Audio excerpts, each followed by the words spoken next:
When is that one time that you had to turn to the dark side? One day my daughter came back from school and ran into my arms like she was scared. I could feel her shaking, so I took her inside and made some French toast, which was her favorite food. I thought she just had a really bad day and missed being at home, but I couldn't have been more wrong. Once she calmed down, she told me, "Mommy, something happened today, and I think I'm supposed to tell you about it." An uneasy knot formed itself in my heart when she told me that the school counselor had called her into his office for a special game. He handed my daughter a stuffed unicorn and told her that this new game was very popular with the children, which made my daughter excited and eager to learn. Then the counselor made her point the unicorn between his legs and push on it repeatedly. My daughter told me how he made weird faces at times, and then closed his eyes and leaned back towards the end. I was so horrified and felt a wave of nausea rush through my body, so I had to go to the bathroom and throw up. What kind of sick person would make a 7-year-old girl do this kind of thing? Not to mention he worked at a school, and it was me who willfully sent my daughter near his vicinity.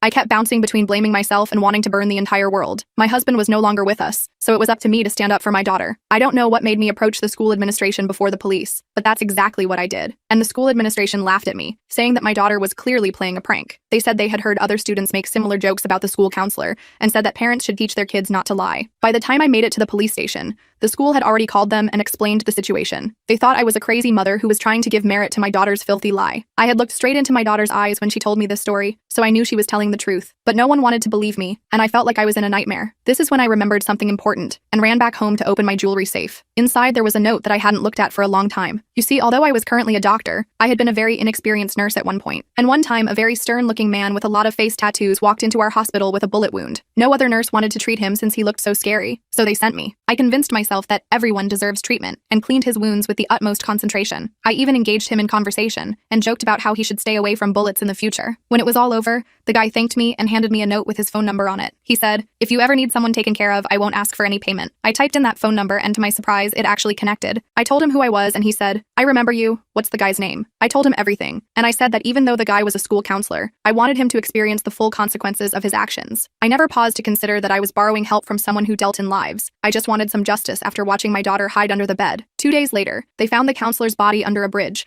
along with a folder that contained proof of his several atrocities. The school was forced to apologize and send all the victims a huge check as an apology. But to me, the letter which said, "It's over," was far more important.